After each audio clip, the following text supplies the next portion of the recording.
Ghan expedition has some truly unique dining experiences. The dinner in Alice Springs is incredible. It's a beautiful dinner location at the Telegraph Station. It's great to see everyone come together and share this experience over a classic Outback barbecue. As the sun goes down, everyone's just captivated by the famous Outback night sky. It's truly special. The lunch in Coober Pedy is a favourite. What better way to experience the town's opal mining history than having lunch underground in a working mine? It's not every day you can enjoy dinner under the stars one day and lunch underground the next. These are the truly unique moments you'll find on the Ghan expedition.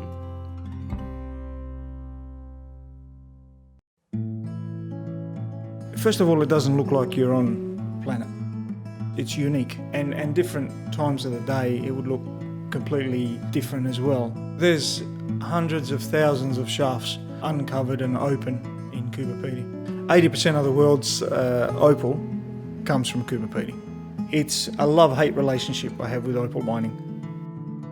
Yeah, well, my father came through without any family in 1969 to go to Tanner Creek because he wanted to find work in the gold fields. He came back to Coober Pedy and began his opal mining career. Everyone has a different technique, and his technique is to go down existing holes. Maybe they make a mistake and he sees it because he reads the ground. He's got a nickname in town, Desert Fox. I think that's because he's been in most of the holes. I'd say a good 99% of the holes in Coober Pedy. Anyway, I've been mining with him since I was about 18 years old, and we work well together. I mean, like, as well as any father and son can work. So it's harder to find a good partner than it is to find opal. That's one of my father's sayings. What determines the value of an opal is basically colour. If an opal doesn't have colour, it's not valuable. There's white opal, crystal opal, grey opal, milky opal, black opal. The black opal they class as the most expensive, $8,000 a carat. Oh, it's addictive, all right. Yeah, it's unique to see it, and that's part of the addiction. You want to see that opal. It's unbelievable. I've seen opal in the wall many times. It's incredible. Finding opal is an awesome feeling. I guess it's like some equivalent to someone winning the lotto, but they don't see the beauty before the money, where we see the beauty, and we get all these emotions running in our head. But then we see the money as well, and that gives us that's a bonus. Tomorrow's your day. Just got to get out there, you know.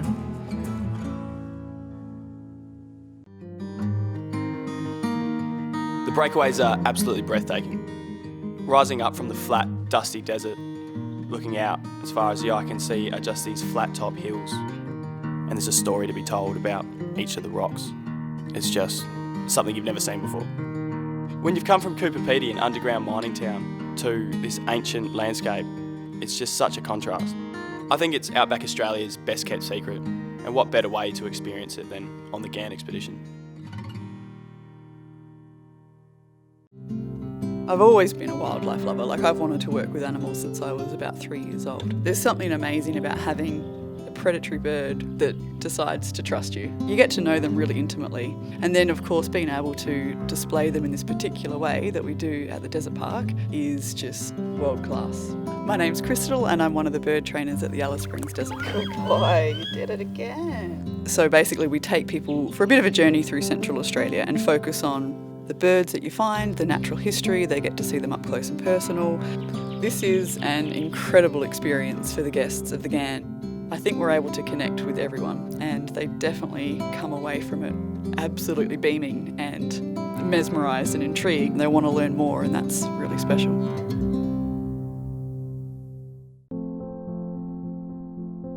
Once you're at the top of the lookout, you're greeted with these beautiful panoramic views. In the distance you can see Simpson's Gap, this break in between the ranges. The West MacDonnell Ranges are located just out of Alice Springs, and Simpson's Gap is one of the most iconic and spectacular sights. You're just following this red dirt path around. All of a sudden you're hit with these two beautiful cliff faces just mirroring each other, and they're framing this waterhole perfectly. When you follow this natural corridor down with your eyes, you see this little keyhole view, these ghost gums standing guard at the back. I love being able to find these hidden gems of Australia, and I'll never stop being surprised about what I'm going to find around the corner. The animals have just become a very big part of my life. I would still be a camel man today, no matter what. I'm Marcus from Pindang Camel Tracks. Some people do call me the camel man. So we offer 1 hour camel tours through White Gum Station, 15 kilometres outside of Alice Springs, for the guests from the Ghan. When I was 18 years old, I hitchhiked into Broome, northern Western Australia, and I ran into a bloke with a team of camels there. I ended up working with him. After about 8 months, I just realised that camels were going to become a big part of my life. Camels are a wonderful desert animal. You know, every part of their body is designed for the desert environment. You know, sometimes the questions are the same, like, is it true that camels store water around their hump? Well, no, it's not. It's always been my sort of thing with my business, is that I want to introduce people to a camel, and I want people to enjoy that experience, to have a nice leisurely stroll surrounded by the McDonald Ranges, to listen to the birds, to listen to the wind, to spot the kangaroos, to spot the lizards. People come out from the Ghan, the total opposite, you know, camel train, modern day train. You know, camels are a soft-footed animal. They don't make any noise when they walk. They often comment how quiet and peaceful it is. You know, they experience what it was like 160 years ago.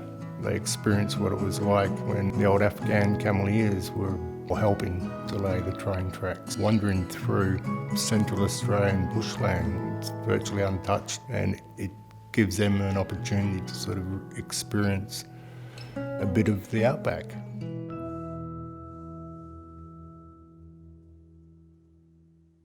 One of our favourite animals here that we like to bring out is Angus, and he's an olive python. Pythons are of course non-venomous, so they constrict. People are still worried about them trying to constrict you, but if it comes to your face, all he's actually doing is wanting your body heat.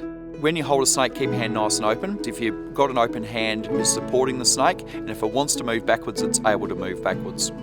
We display a lot of reptiles here. So we have big saltwater crocodiles, we have the big parenti goannas, the large pythons, all the way down to smaller goannas, bearded dragons, fruit-neck lizards, thorny devils, all the iconic things that people want to see, and not forgetting the venomous snakes.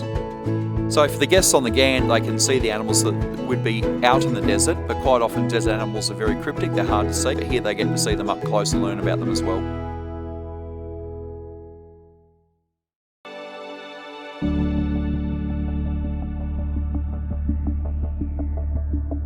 This is all Darwin land. They've lived in here for thousands of years. Like, one of the oldest art sites has been dated over 30,000 years. So in the park itself, there's over 400 art sites. Majority of them are dating around 8,000 years at the most, but then you get your 150-year-old art sites where you see, you know, a picture of people with guns and horses and things. So first contact paintings. The actual rock is 1,650 million years old. So that actually brings it to an age where you won't find fossils in it. So this was laid down before life with bones was around. So it's a very ancient landscape. My name's Jamie. I've been a tour guide here for 18 years. That's bringing tourists up the river through Nitmiluk National Park. There's a very funny story actually how I became a tour guide. I'd never seen the gorge, and I grew up here all my life. I pictured something totally different, a very small, sort of dusty place. I decided to come out and have a look, and absolutely blown away with the way this place looks. When the Darwin received their land back, before that it was just known as Katherine Gorge National Park. Before that it actually had its own traditional name, which is Nitmiluk. Thousands of years it's been passed on. It's two separate words placed together. Nitmi means cicada. Look, part of it, the L-U-K, is place or country, so cicada country. We offer quite a variety of things for the Ghan passengers to be able to do here. So we've got the normal 2-gorge cruise, we offer a 1-gorge cruise. Also, you've got the helicopter flights flying over the gorge, and we do also run a cultural tour where they get to interact with the actual Darwin people. Women learn how to paint, men learn how to throw spears, basket weaving. With all the different ways that you can see the gorge, I would definitely recommend the boat cruise would be the best way to do it. For a number of reasons. One, you're right in the middle of the river. The view, you get to see all around the boat, 360 degrees. You get to see all the little critters running around the banks, all the birds. The water at this time of the year is clear enough that you look over the side of the boat, you see the fish in the water, turtles, things like that. With the Ghan guests, because they've travelled such a long way, I try to put a lot of effort into teaching them what I can while they're here. I find that everyone that's ever visited us at Nipmuc, even if they've been here 20 million times, they never cease to be amazed by how pretty the place is. Just by looking around you. Like, I've been here 18 years, I've never got sick of it yet.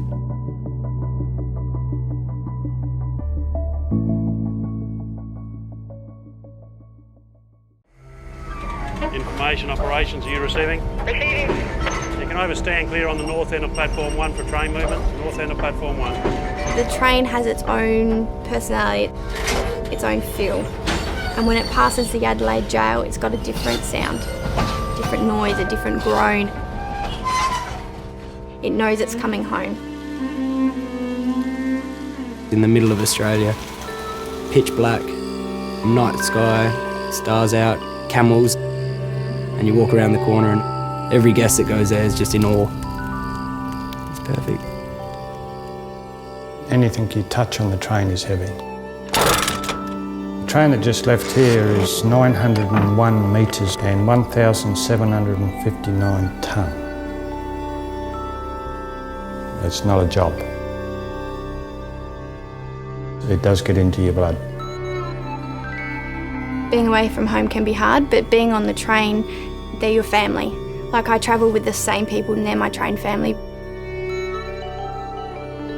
And just the fact that you got to go off and do these tours, something different, it adds something more to talk about.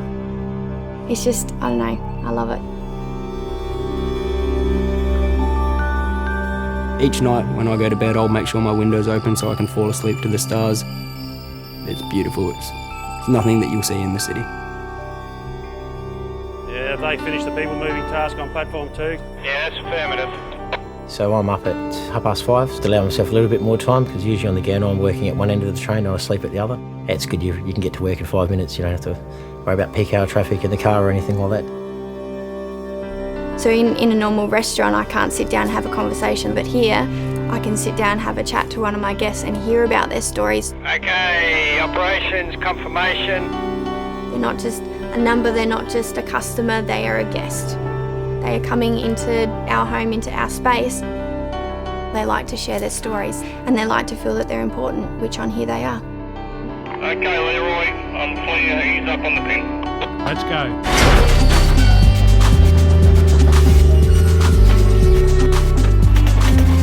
It's a great way for people to escape their routine life. Some people are trapped in this little bubble and all of a sudden, bang, it's huge. You're leaving Adelaide and the next day you wake up and it's like the red outback desert, dust everywhere. Beautiful ghost gums, they light up like a bright light when the sun hits them. If you're heading into Katherine and it's 98% humidity and you've got these massive thunderclouds, as soon as you wake up you can feel it. You're like, yep, we're in Katherine. Rolling hills of these beautiful flowers, purple and yellow. And it's those moments that stick in your head and stick in your mind. Day in, day out, day in, day out. Back and forth, back and forth.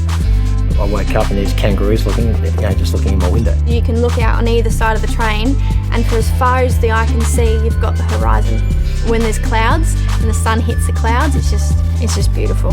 So you've got blues, you've got purples, you've got these amazing oranges, but it's not just this one little ball, it's the whole sky. It is emotional for them and it is for us as well. We do get to form that friendship. And so when you have to say goodbye, you're like, oh, that was fun. Let's keep going.